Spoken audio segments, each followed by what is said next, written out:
Lieutenant Governor. I am naturally a populist. You know, I believe that we ought to do what's right for ordinary people. And so my platform is based on a lot of those type of things. My principal initiatives here in North Carolina are economic opportunity for all, tax reform that will benefit everybody, education, and our environment. I think everything else that you could look at would come from one of those subdivisions or subcategories. Most of the things that we face in North Carolina are due to a bad legislature coming out of Raleigh. In other words, most of the legislation that's coming out of Raleigh is not really servicing the people. And that's my major concern. I started this conversation with the people of North Carolina in December of 2013. And what I did was I started traveling around the state alone and by myself, going into counties and just talking to people. I met people in bathrooms and in hallways. I met people in car washes. I did all kinds of things that you would have to do in order to find out what people really want. And what I found out is that people don't want politicians really. I'm a public servant. I'm one of you because I'm stupid enough to believe that the people still have the power. Not the leadership necessarily, but the people. And so we ought to do what's right for ordinary people.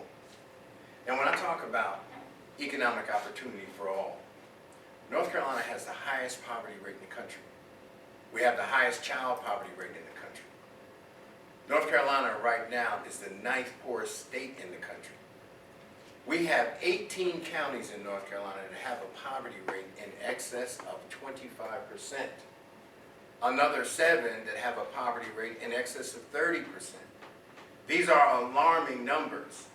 In Buncombe County, North Carolina, single mothers, the poverty rate is 39%. Now I believe that that's close to being a violation of our federal statutes because the 14th Amendment of the Constitution, Section 1, requires that the state provide equal protection of the law for the people who live in that state, for the residents. And I'm not so certain that we might not be close to being in violation of that. So what do we need to do? Well, the first thing we need to do is we need to get our federal legislators, our congressmen, our senators, and put pressure on them because we've got to have comprehensive legislation. I'm talking about legislation that rises to the level of the Great Civil Rights Act of 1964, for which I know many of you have no clue of what that fight was about. Because in '68, I was 16 years old. So I could watch what happened with Dr. Martin Luther King and many of the leaders at that time. Well, that was a fight that we had to undergo then. The new fight for us is poverty. That is the argument, that is the fight. People said in '68, well, you can't legislate discrimination, but they did. So how do you legislate poverty? Well, you need to talk about health care, universal health care. We cannot refuse to accept federal funds, billions of dollars, and cause 550,000 women and children to not have health care, close 7 major hospitals, 4 major clinics, and we don't know how many people died because we made that poor decision. How about affordable housing? You know, North Carolina right now, they think that under the Census Bureau regulations, they've dropped the minimum wage laws to $11,500. They think that people can live off $11,500. Now, how can you pay rent and have affordable housing if your annual salary is $11,500? It doesn't make any sense. So what do we need to do? We need to look at poverty and take a good long look at it. I want many of you to look down the window of time. It is your generation that's going to lead the people. It is the millennial generation that's going to bring about entrepreneurship. That's why we need small business tax credits. See, we need to make a way for moving away from wage slavery and chattel slavery. We have to move more toward making sure that the people who are trained, you spend a lot of money for your education, that they're able to lead. They can follow, but they need to be able to lead, and we need to create that opportunity for them. When I talk about tax reform, The bill that was passed in Raleigh is the worst piece of legislation in the last 100 years in this state. It made North Carolina a consumption tax state. It's regressive taxing. And what do I mean by that? The more you make, the less you pay. No economic system can survive that way. Your tax code must be progressive. And when you look at the way they instituted and implement that tax structure, what they're basically doing is robbing from the poor and giving to the rich. That's a reverse type Robin Hood. So what do we have to do there? We have to reinstate the bracketing on the upper levels of income. We have to create another marginal tax rate so that everybody has a level playing field. You pay the same taxes on the first dollar earned and the last dollar earned. That's what's fair for everybody. Talk about education. You guys certainly should be interested in education. You have your public school education, but you have your universities and colleges too that are taking a beating. Now in our public education system, we rank like 49th in teacher salaries. They don't have adequate benefit programs. So what we've got to do is raise teacher salaries, attract the best teachers that we can. We need to talk about career status and tenure for those good teachers that want to stay in North Carolina. We also need to expand public education some. You know, the psychologists say that from 0 to 3, that's when the basic personality of a child is formed. Well, we got pre-K. Well, that's 3 and 4 years old. We need to get them when they're 1. See, because then we can have an impact on who they become. See, we need to look at public education a little differently than we have in the past. When we talk about our colleges and universities, they're cutting everywhere. And I know you guys, have you heard of the GAP bill that's going on in Raleigh now?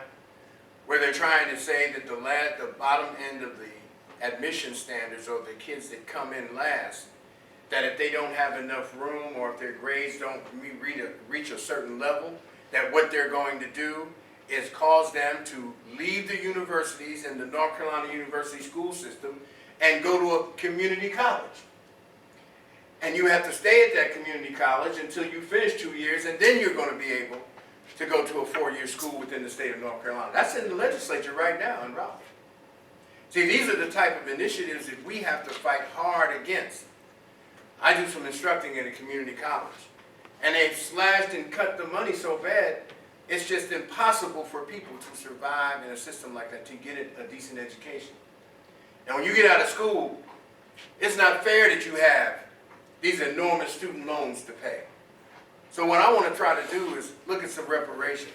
Let's get a bill in North Carolina that's going to help students pay their student loans. One of the things I've talked about is a lottery just for the repayment of student loans. They're doing that in the Northeast right now in places like New York and New Jersey. North Carolina is a great place. When you go back in our history, you will find that North Carolina was a leader in the free world. We were never really followers. At that time, we were known as the province of North Carolina. We passed what was called the Mecklenburg Resolve, and then the Halifax Resolve 4 months before the signing of the Declaration of Independence. That's how aggressive we were. So you fast forward, how do we get in the situation we're in now? And the answer is because we're not looking forward, we're looking backward. Look at our environment. We lose 1,500 to 1,800 people every year due to poor air quality, carbon emissions from manufacturing centers that have poor filtration systems. We need renewable energy sources. I'm talking about wind, solar. We can use water too. We need to look at the dumping that's going on in our waterways. The coal ash, the fecal material, and all those things that's destroying the mariculture and becoming part of the sediment. These are things that everybody should be concerned with. You know why? Because we have an obligation to leave the place the way we found it for future generations. And I don't have to tell you about fracking, because everybody wants to talk about fracking. That's the worst idea I've ever heard of. Because when you start fracking, first of all, the chemicals are proprietary. That means they're unlisted. So you don't know what's going into the water. Second thing, fracking releases methane gas. And methane gas is what contributes to global warming. So these are not ideas that we want to piggyback on and we want to carry forward. What we want to do is establish a new direction here in North Carolina. See, we want to make North Carolina strong again and move us in the right direction. So here's what I want to do for this election. The first thing, we need soldiers to help unite the Democratic Party and the Democratic voters. What you're doing here tonight is a great opportunity. Because see, if we don't do that as Democrats, we're going to lose. And I'll tell you why we're going to lose. Because Republicans lie better and they got more money. So we can't afford to be still. And the way we win, we're going to win with our effort, not with some of these other things. The second thing, I saw Roy Cooper's name up there. I know Roy, but that governor's seat is what's important. See, because that's the very top of the ticket. And some of these House seats that are underneath there, we need to pay attention to those because we've got to get enough people elected where we can create a veto-proof majority so that we can bottle up the legislation that's coming out of Raleigh. Because right now the Republicans have a supermajority. The third thing I want to do is I want to be your lieutenant governor. I've got a new economic development plan that I'm going to be talking about in days to come. That includes things like developing our fiber optics, where we go into the cities and make sure that the cities are wired well enough so that people can get to the superhighway. I want to talk about building up rather than urban sprawl. See, because when you sprawl and you go out, what happens is you create a housing and transportation index problem for the people who are living out there. We need to build rail systems and create a more definite and defined mass transit system. The other thing I want to do is I want to take my 100-day plan and implement some of those things to deal with some of the things that are going on in North Carolina that you don't hear a lot about, like the drug trafficking. When I first started, when I was with you or where you are now, I think back about what I did and in my career, because I like to talk about a lot of different things. But it takes a lot in order to understand a lot. And I have been, in my career, a professional football player, a vice and narcotics officer, a school board president. I've been the business manager of one of the largest public employee unions in the world.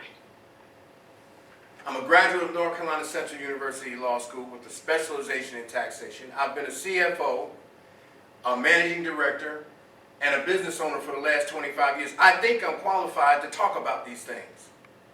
And what I want you to understand about where we are in North Carolina is nothing is going to change on its own. We're going to have to force the change. My colleagues are not talking about the things that I'm talking about. And that's what distinguishes what we're doing from what they're doing. Our focus is on creating a new North Carolina. Now the vote is on March 15th. And we have to get our message out. And we'd like all of you to consider voting for us. My website is www.thepublicservant2016.com. I'd like you to go to the website. Feel free to call us anytime, talk to us. There are many people, matter of fact, my granddaughter goes to UNCG, who can direct you to where we are, and we'll be more than happy to help. And if anybody needs an internship, call me. Call me. You don't have no problem with that. Just give me a call. I hope you got something out of that. Thank you very much for the time, and it's good being here.